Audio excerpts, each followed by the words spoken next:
An outspoken tech entrepreneur who's never short of an opinion, he's responsible for setting the vision, direction, and growth trajectory of a travel Metasearch platform that now handles about 2 billion searches a year.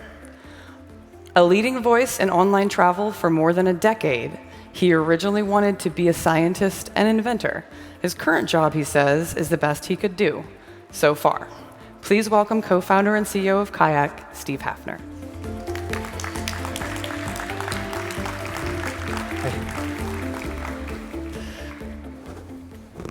So Steve, what gives your boss doesn't have your cell phone number?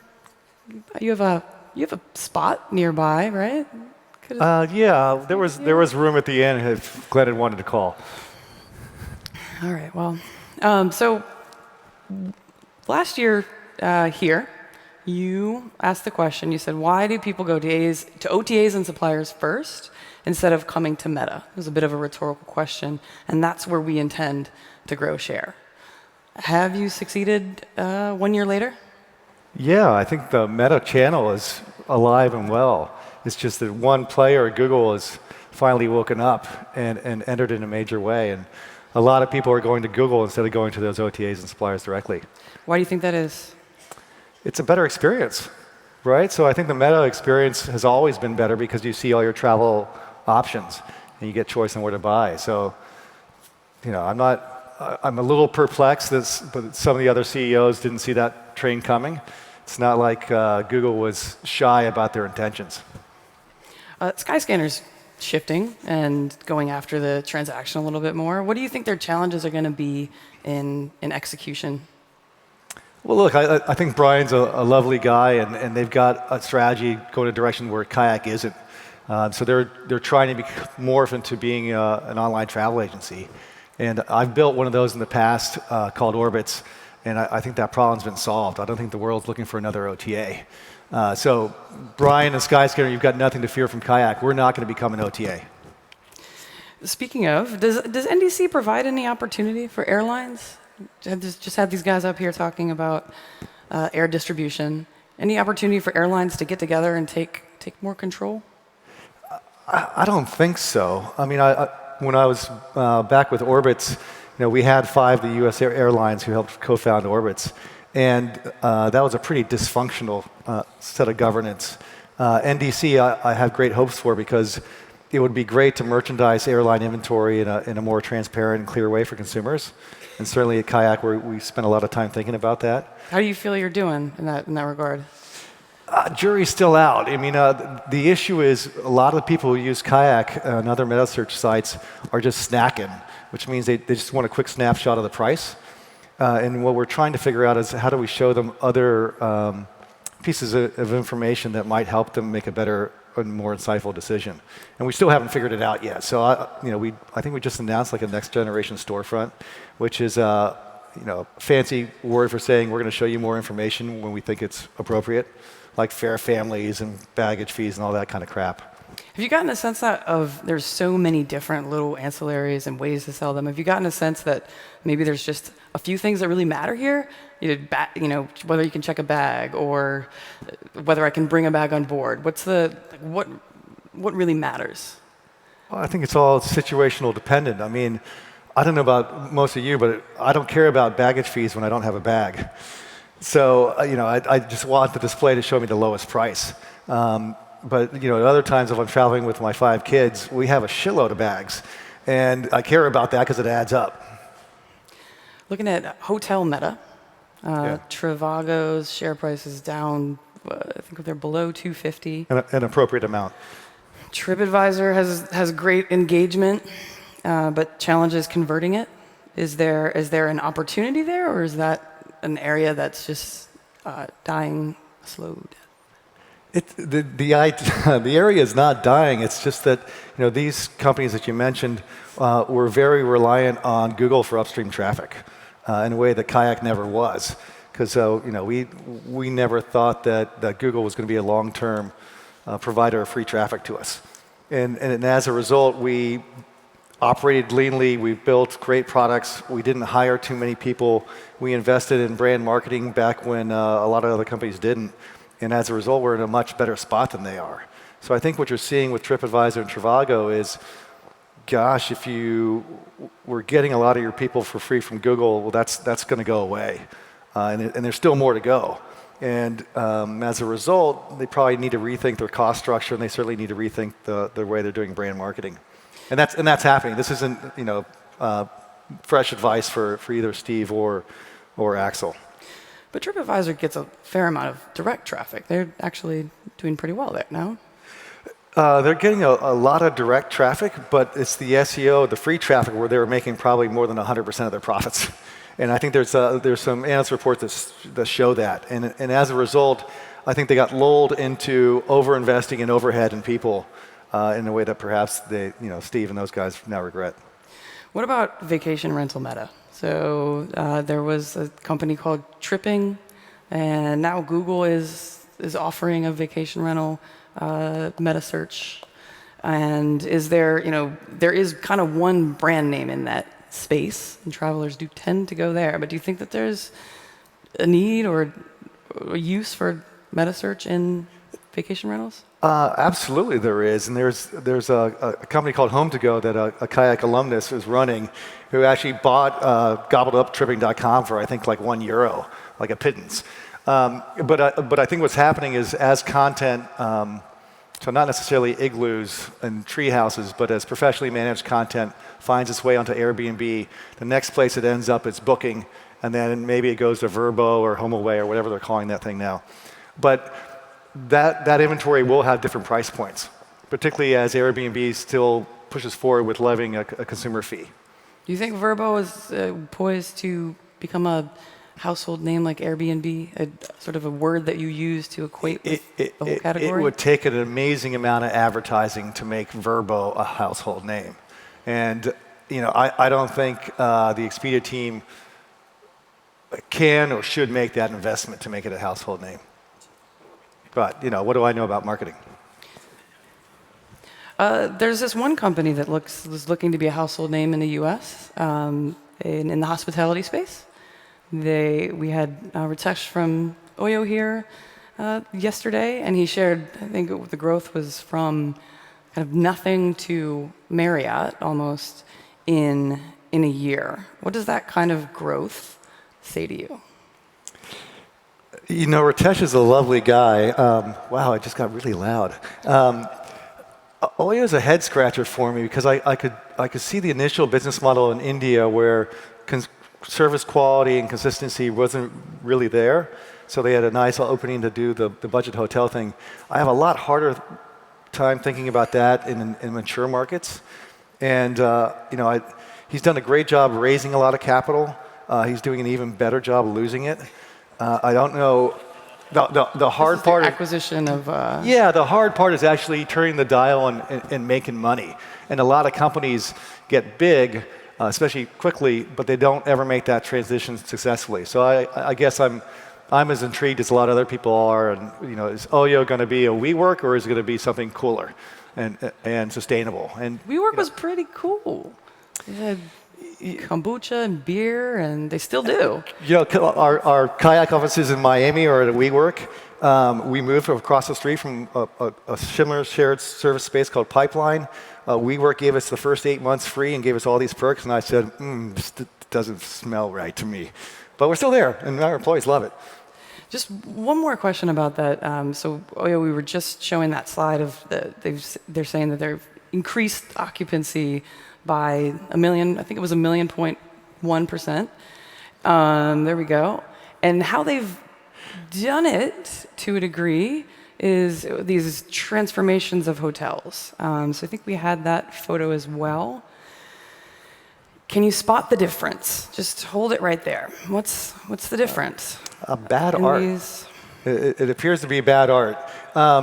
In my guess is for most of these hotels, the reason Oyo is able to sign up so many hoteliers or moteliers is to go up to them with a proposition that's pretty straightforward. I'm going to put in new carpeting and bad art, and I'm going to promise you a revenue guarantee per room, and sign up for it, and that works. But it's not a good indicator. We'll see what happens after a few years on whether those hotels re-sign. whether those deals ever get profitable. And I think there's a fair chance that the before and after picture, if you go back to that hotel in 15 years, it's back to being a Best Western and it still has the same stuff on the wall. There is a. I'm not trying to pick on Oyo, by the way. Ritesh has done a really great job with it. Hello, Steve. Hey, Philip.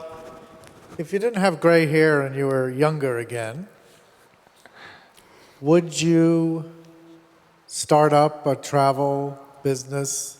That's step one, yes, no. And if it's yes, what in the world might it do right now or try to do? Yeah, I don't mind having gray hair, better gray than gone. Look, the travel space is an amazing space. How many people in the room are entrepreneurs or aspiring entrepreneurs? Just a quick show of hands. There has never been a better time to be an entrepreneur because the tools for creating a new company and the access to consumer demand has never been easier. And travel is unsolved. So if you look at the things that Kayak's working on today, 70% of the time we still spend on the core Metasearch problem, but now we're pushing into Kayak for business and trying to solve corporate travel. We're pushing into premium accommodations, so actually changing the way you experience your trip.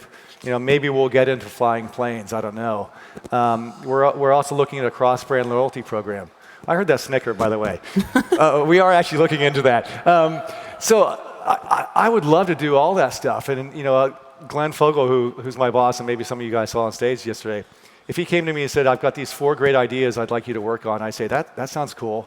And then he said, and you've got 2,200 people, amazing people across the globe to help you, which is what Kayak and OpenTable have together. You have a great P&L. You have the backing of a 22,000 person company worth $80 billion. And you have unlimited capital, and you can talk to everybody in the space. There's just one problem. And I say, well, what's that problem? You have to compete with Google, one of the world's best companies. And I'd say, bring it on. And that's kind of how we feel. So Kayak is still in the startup space. I don't need to leave Kayak to pursue any of these ideas. And for those of you who are aspiring entrepreneurs in the crowd, go do some of this stuff. Never been a better time for it. So you could do, you mentioned flying cars, but instead you're doing a business product. That's right? That's the new thing you've rolled out? No, the good thing about having 2,200 talented people is we can walk and chew gum at the same time. We can make multiple bets.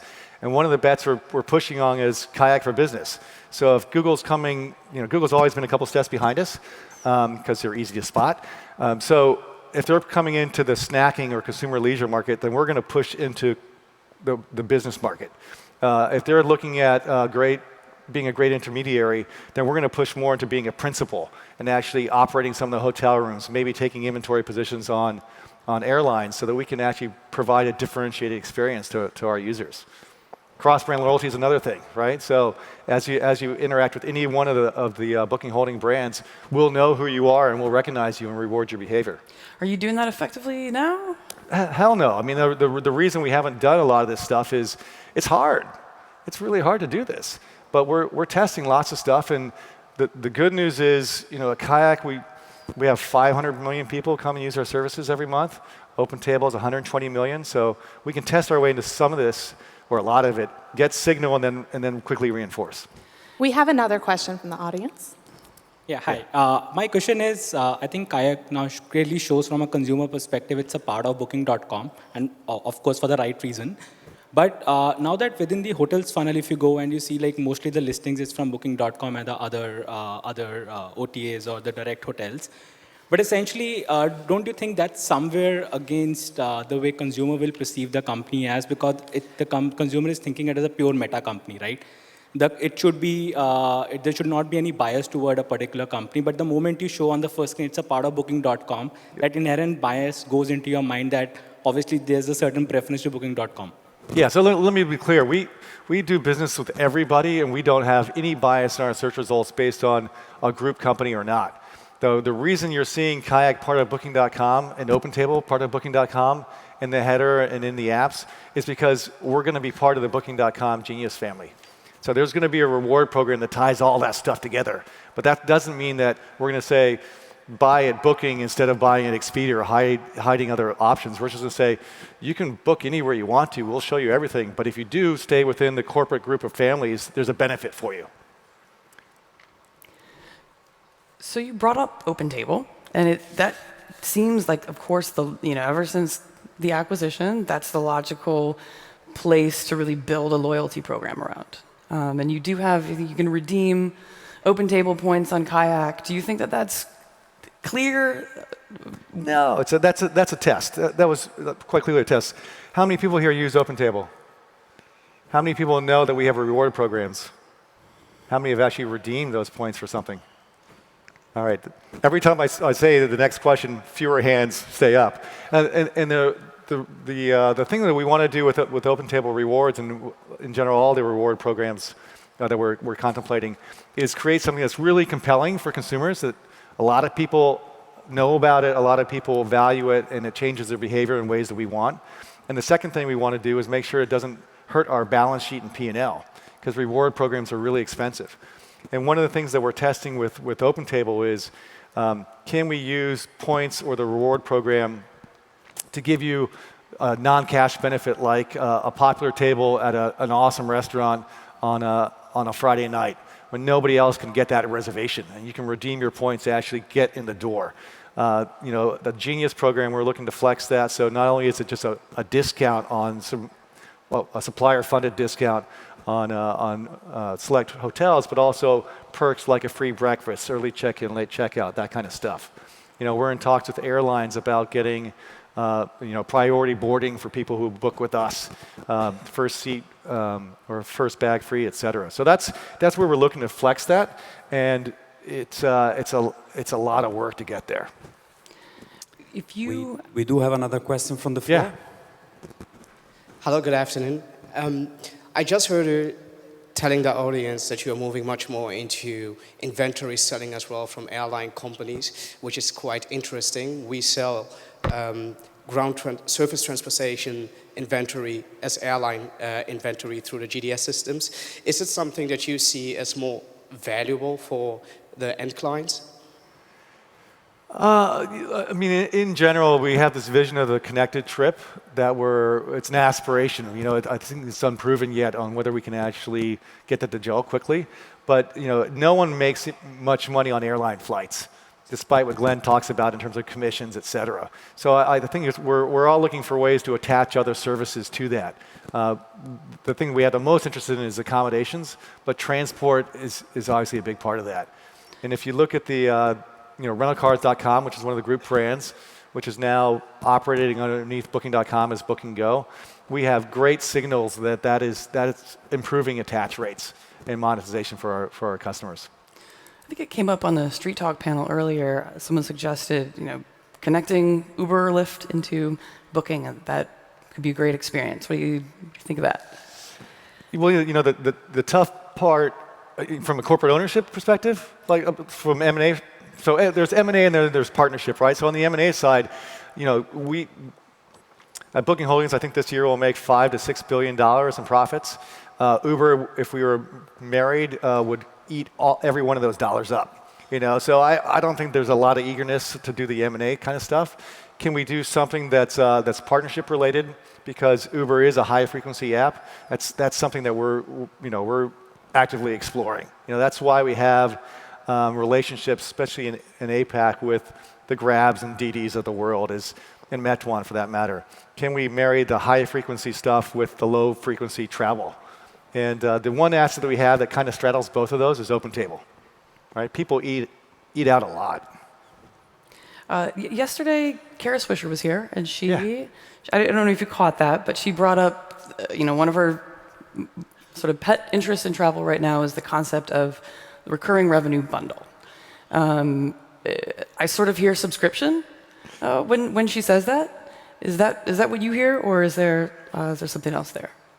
I just think that I hear that, right? And I guess it's hard for me to contemplate a subscription model in the travel space. I always think about the Players Club in Vegas, which is kind of a weird concept. Anyone ever heard of Players Club?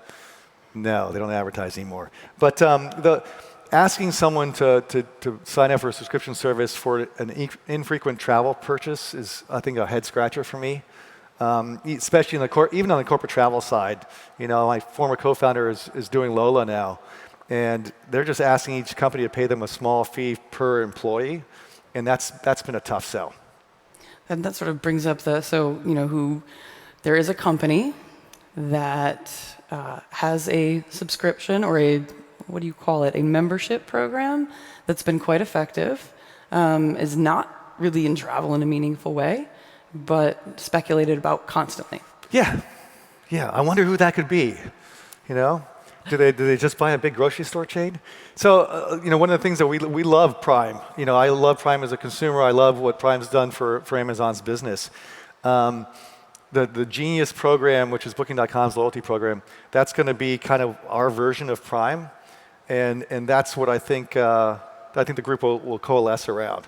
And the great thing about Prime is you can use it in lots of environments to influence consumer behavior. How many people here shop at Whole Foods? And aren't you happy now that Amazon owns them? Like the whole Prime experience at Whole Foods, I think is great. I mean, I hate going to grocery stores, but thanks to Prime, I will stop by Whole Foods and pick up my stuff.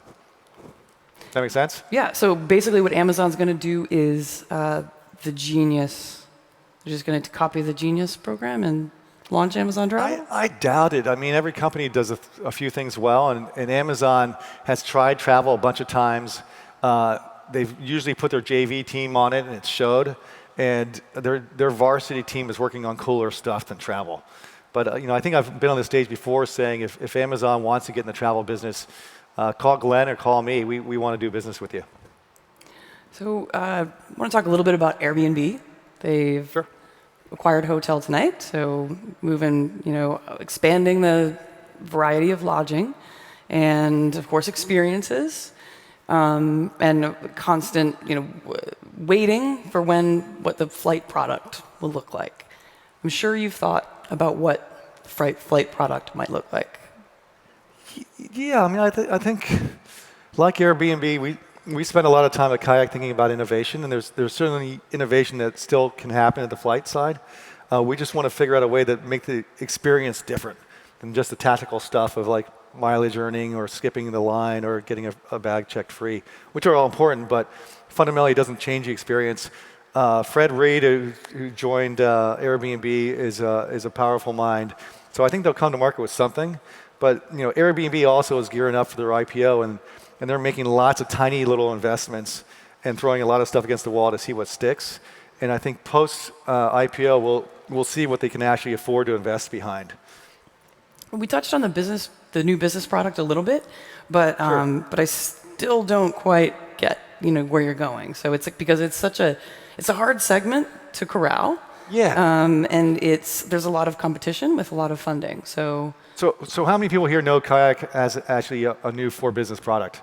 Show of hands. That's a lot more than I would have expected. But corporate travel, people always talk about it as being an opportunity, but it's a really tough market to crack, and it's not about a product fit, because there are really good corporate travel products that are out there that are next gen. It's about a long sales cycle to get a corporation to switch, and then it's an even harder engagement problem to solve because most employees are content booking where they're already booking. So to get them to switch from one place to another is tough.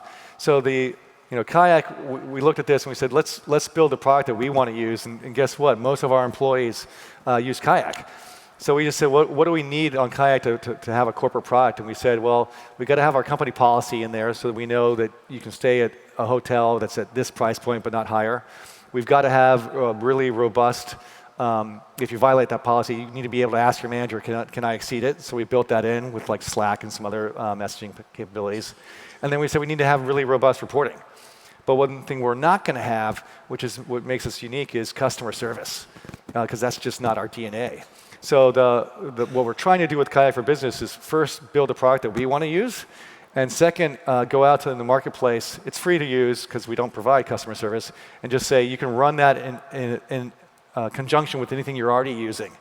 And this way your employees can use Kayak, which they want to use, but just stay within your policy and report and get right into the expense report as well. So we'll see what happens. We're, I think, 3 weeks into the launch, And it's just for North America. We're launching globally soon, and hopefully we'll get some good usage from it. How's traction so far? 3 weeks is really, really...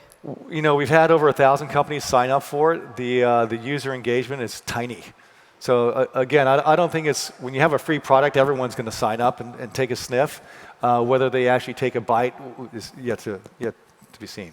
I want to talk just a little bit about your international business. It's been a year and a half since hotels combined. Yeah. Is that, what is this, how's your Asia presence looking? Asia business is good. I presume nobody here has heard of Hotels Combined, our APAC acquisition. A few people. I'm surprised by that. It's great. You know, they're based in Sydney. They have a big Korean business, big office in Taipei, and a big affiliate business. We brought them into the Kayak ecosystem. You know, optimize some of their operating costs and their marketing costs, and it's more than met our expectations for the business. The one part that has been a headwind is gosh, all this turmoil in APAC has not been good for business, particularly for Chinese going to Korea, which is a big market for us. And then the Aussie exchange rate has plummeted against the dollar. So as we've localized that revenue and EBITDA, it's not as big as we had originally hoped. Where do you see the most waste in online travel? Wasted energy, wasted resources? You know, there's a ton of money wasted on marketing, really. And there's a ton of companies doing the exact same things, which implies to me wasted overhead. And I think that's why you're seeing consolidation across the industry is as top line growth slows, it's more natural for companies to get married and trim both, the marketing spend and the overhead. And at Kayak, we've been doing that for years. The good news is no one can really buy us because we're part of a big entity, and we also run our marketing and overhead really leanly, so there's no synergy either. But you know, I look at some of our other meta peers, and I do wonder. What's your favorite social media app? You know, corporate policy is I'm not allowed to be on social media, so actually my social media app is You or? Well, me in particular, but because I've exercised bad judgment a lot of times on social media in the past. So now it's primarily LinkedIn for me. So just thinking, I'm sure you think about it though. So what, with all the problems Facebook is looking at, as far as users, sort of, I think there's a bit of a pullback in terms of using it, and there's a lot of mistrust, I suppose. Where do you think that goes in 5 years or so? So I'm long on Facebook. So I think, and if you look at their P&L, there's a lot of digital ink written about Facebook. There's a lot of politicians beating the drums, pointing, saying that they're the bad guy or the boogeyman. Fundamentally, their business is really, really healthy. And as they integrate Facebook and WhatsApp and other assets together, I think they're in a really good spot, particularly with online advertising coming to the fore. So, yeah, I'm long on Facebook, and I think they'll sort out the governance and privacy stuff. They're smart. So within the booking family, you've got two major air brands, Priceline, Kayak. Booking's air is still run through Kayak. Well, Priceline is the brand that has Booking. So what? I've never quite understood that. Yes, well, Priceline is an amazing brand, much loved here in the U.S. It never really expanded internationally because they were very comfortable with their U.S. position. So, what I always say is, in terms of flight booking brands, we have two of note. We have Priceline, and we have a little bit of Kayak, right? We're mainly a search brand. But our folks in Agoda, our sister brand Agoda, and Priceline have been working together on a global flights platform. Because of the connected trip, Booking.com is moving into that space too, via partnership both with Kayak and with a company called eTravelI. And we'll see. We'll see if Booking as a brand can flex to be a flight brand as well. And the jury is very much out on that. But one of the good things about being part of a huge company is we can do multiple things simultaneously, and that's what we're doing. And we'll see what works. We've talked about Amazon, we've talked about Google, we've talked about Facebook. We haven't talked about WeChat or Alibaba, and we don't have time to. But I'm curious, just your take on with these huge platforms, as one layer, and OTAs and Meta that are so consolidated is another layer. Where are we going with all of this? What's the future look like? Who the heck knows? But I do know that if I was, for the entrepreneurs in the room, I wouldn't start another travel intermediary these days. I would go after being the principal. So actually operating the hotel or the non-hotel accommodation, getting into the transport business, or even starting a new airline. There's lots of room for new ideas in the airline business too. So we're about out of time. We're the last. We are out of time. We are. Those are zeros, yeah. So you were the last session of the day, and I haven't given you a chance to make fun of our theme, which I usually like to do, but we're about to embark on hours. You wouldn't believe how much time we spend trying to figure out what next year's theme is going to be. So I'm going to give you a chance to maybe save a bunch of Phocuswriters a bunch of time. What's the theme for the Phocuswright conference in 2020, if it's your call? Oh, God, that's a tough one. I wish you'd asked me that after a few drinks. Hopefully something more wittier than Are We There Yet? You're witty. That's why I asked you. Let's see. Next year it's going to be in California? Or is it Phoenix. We're in Phoenix. Or Arizona. Yeah, at Scottsdale Resort, the Phoenician. I don't know. I'm not big on conferences in general, but I'd say maybe, are there more people here? I set myself up, Steve. Thank you very much. Hey, and by the way, for all your first-time Phocuswright visitors, you made it to the end. Go to the bar. It's a great conference. And for everybody else, if you're a repeat, you should already be at the bar. It's nice outside, too. I mean, why are you here? Anyway, thank you. And a round of applause for the Phocuswright people. Great conference. Thanks, Steve. All right, Phocuswright. Let's welcome back Pete Como.